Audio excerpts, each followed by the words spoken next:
Nilesh Shah of Kotak AMC joins us now, Managing Director with Kotak AMC. Nilesh, good morning. Thank you for joining us. Nilesh, at a time like this when elections are away, we would have started with elections. But, pardon me, we've had Lakshmi last week to talk about FMP. I'm not getting into what went right, what went wrong. But in general, what happens now? What happens now for FMP, for mutual funds? I'm not trying to put words into your mouth. I'm not trying to, spook up any controversy. We had a long, lovely conversation with Lakshmi last week. But the nervousness which is there in the market, the nervousness which is there because of, what's happened to FMP categories, how should one address that?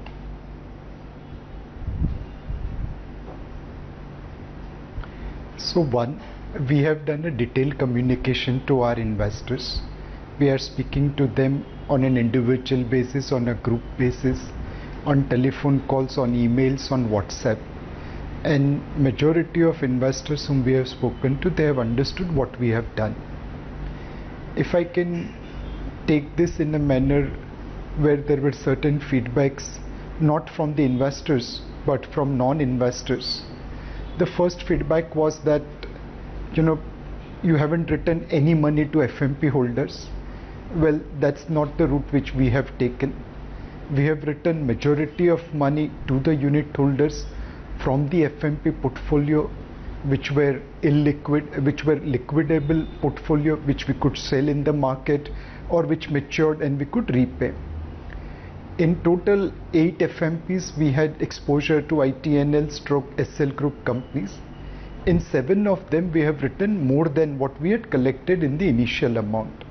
So we have tried to take care of the feedback that, please ensure that something is returned to the investors. Well, in 7 out of 8 cases, more than principal has been returned to the investors. In one of the cases, little less than principal, to be precise, 0.75% less than the principal has been returned. The second feedback was that you should have sold the shares and recovered the money and pay back the investors. Well, in that case, we would have done suboptimal recovery. And the experience in the past in mutual fund industry was related to Unitech in global crisis time, where working with the management to recover your dues resulted into recovery of dues, albeit over a period of time. The second experience was Jindal Steel and Power Limited, where majority of mutual funds worked with the promoters to restructure or reorganize or refinance the debt, and today majority of them have recovered the money. There was one mutual fund which took a different route of selling the papers. There the notional loss got converted into actual loss. So our past experience does suggest that it makes sense to work for recovery of money rather than resorting to panic selling. The third suggestion was that we should have marked down our NAV to 0 on the SL group exposure and on ITNL, and then whatever is left we should have paid back. Well, we have not done that, because if I do in that fashion, then there will be increased tax liability to our investors, because whatever recovery we will do from SL group as well as ITNL, as in when that will be paid to investors, it will be taxed as a normal income. So what we have done is that we have done partial redemption of units, and some units will carry forward the indexation advantage. So we are working for our unit holders. We have taken feedback into account, and we will do what is appropriate for our unit holders. There is no panic among our investors. They have all appreciated what we have done. And one more thing which I would like to again reassure investors, that of course we regret the withholding of amount, but it is necessary at this point of time. On our more than 1 lakh crore debt portfolio, the total exposure to high yield paper where we have seen a delay is just 0.378% of the portfolio.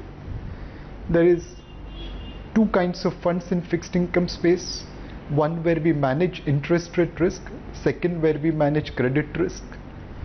Where we manage interest rate is almost 90-95% of our portfolios, and there we remain invested into AAA rated entities, AA plus rated entities. If I remember my number correctly, more than 95% of our portfolio is in AA and above rated entities. It's only on a small portion of portfolio where we manage credit risk to generate higher return. That's where we put high yield securities like loan against shares. There occasionally a delay could occur, but by way of our structuring, by way of our security, we are reasonably secured. A delay does not necessarily mean default, and we are hopeful that we will work with the promoters in the interest of our unit holders for recovery of our dues. That's a great explanation, that delay does not mean default, and we'll try and go take this message on the digital platform as well. And like you said, that out of the total 1 lakh crore portfolio what you have, the total exposure to high risk is very less. Nilesh, but in general, why do you think balanced funds have not lived up to their expectations?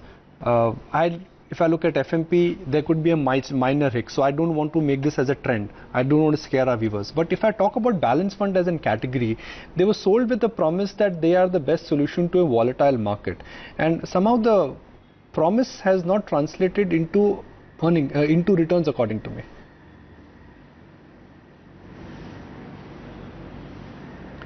So again, when we see mutual fund industry, it's a heterogeneous industry. There are experienced mutual fund investors who have invested in balanced fund over the last 15-20 years. And it's no coincidence that one of the largest fund in the mutual fund industry is a balanced fund. At the same time, there are also not so experienced investors who have entered into mutual fund. Their experience of volatility, their experience of downturn in the market is limited. Many a times they have invested without the help of the advisor or distributor. It is also possible that some of them might have been miscommunicated about the features of the product. What I understand in the balanced fund category, that many a times people got confused between what is the dividend yield versus what is the return of the fund. Please understand that in any equity or debt mutual fund, dividend can be paid out of the profits which are realized, and this includes not only the current NAV but also the past NAV. So if you enter, let's say, 20 rupee NAV in a fund and the fund declares 5 rupee of dividend, it can come out of your capital as well. It does not mean that dividend is coming out of future profit. So this confusion between the dividend income versus the return of the fund could have resulted into some sort of disappointment on the balanced fund.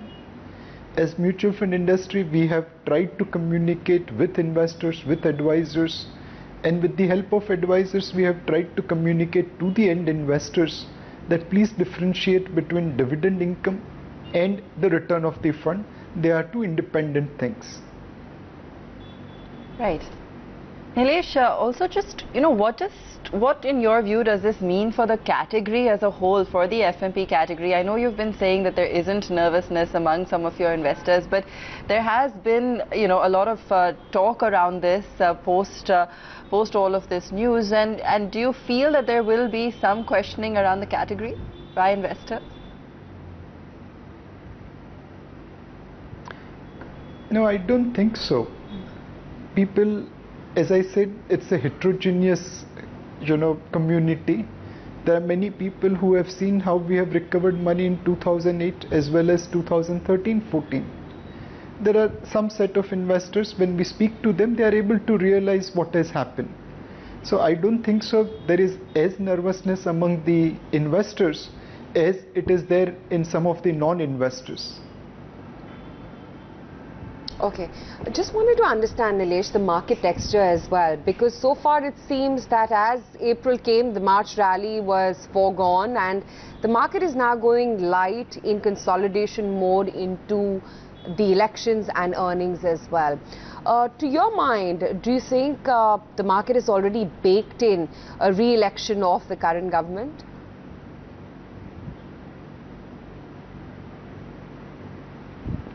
See, essentially there are certain data points which are coming from economy where one could see some sort of subduedness. This is not negative growth, but this is below expected growth rate. If you look at automobile sales for the month of March at the retail level, there was a drop of more than 10%. If you look at scooter sales as a category for entire FY 2019, there has been a negative growth. Some of the data on the consumer staple or consumer durable are also not up to the expectation. This is what is prompting investors to take a balanced view. They want more data points to see whether economic growth will jump over 6.6% third quarter GDP growth which came for December 18 quarter, and whether company profitability will continue to improve from here onwards.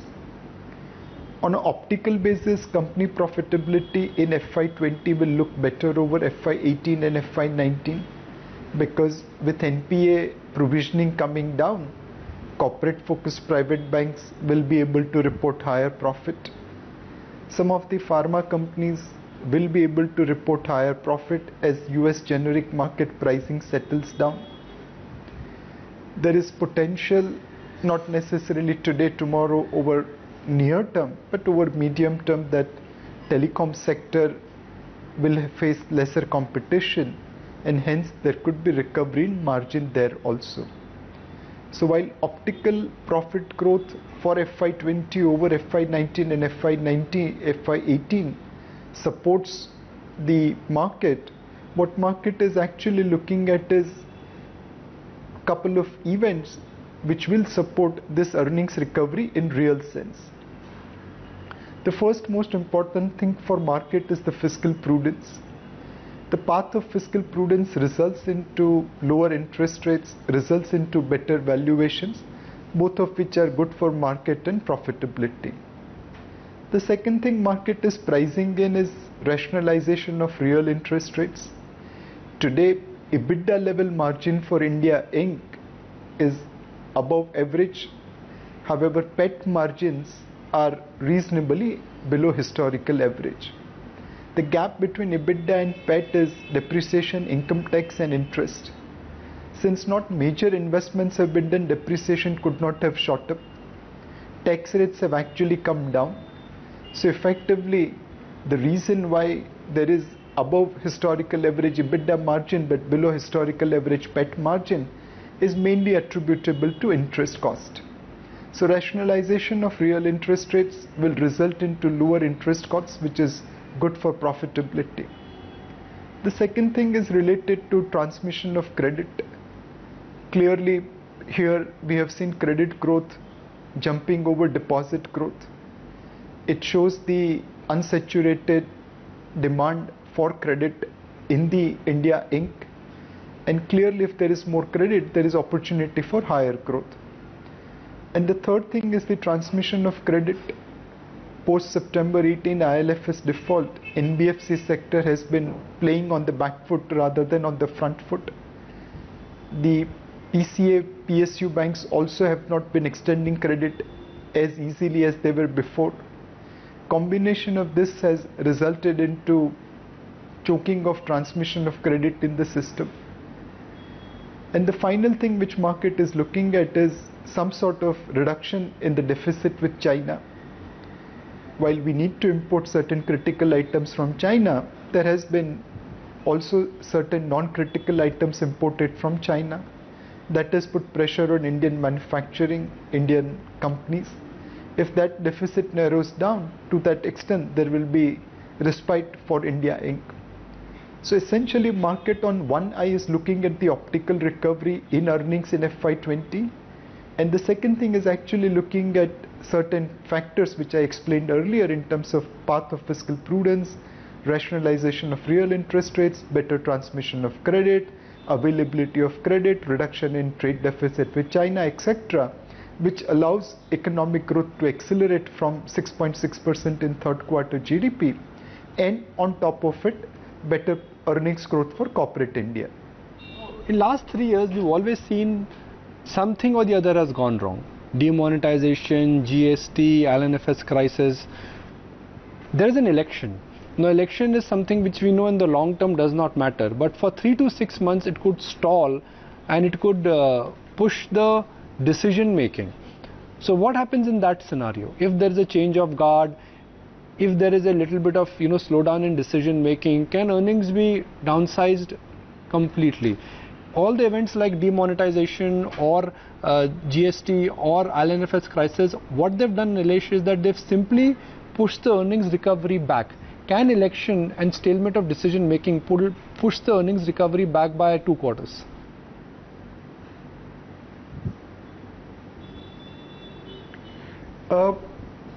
See, Nikunj, over last a decade or so post 2008 global crisis, we took steps which were necessary at that point of time from a short-term release of pain point of view. In 2008 global crisis, we had to provide liquidity and fiscal stimulus to the economy so that we don't fall in line with global markets. Over a period of time, that resulted into building up of NPAs in the banking system. Our poor tax compliance comparable to African standards is not today's event. It's existing in the country for last so many decades. So it was important to remove India's limitation, which has actually restricted our growth. If you see over last many decades, most of the countries have outperformed India. We have done substantially well. In an absolute term, there are more literate people today than there were at the time of independence. There are less poor people today than there were time of independence. So we have done well in absolute terms, but in relative terms, everyone has left us behind. Japan, Korea, Taiwan, Indonesia, Philippines, Thailand, Sri Lanka, China, all these countries are way ahead of us over last many decades. And this happened because we had very poor tax compliance culture. Many people still probably believes that if they pay tax, it will go to United Kingdom and not to our own government. Our savings allocation has been quite poor. We have spent more money in import of gold than what foreign direct investment we have received. Now, if you are a patient who wants recovery of health and you are giving blood donation, how will your health recover? You can continue to blame the doctors, but it is you who are donating blood. You need to receive blood infusion. Now, all those things have been tried to resolve or change over a period of time. Demonetization was necessary to increase your financial savings and improve tax compliance. GST was necessary to improve tax compliance and assure that businessmen who take shortcuts don't succeed, but businessmen who follow the right rules succeed.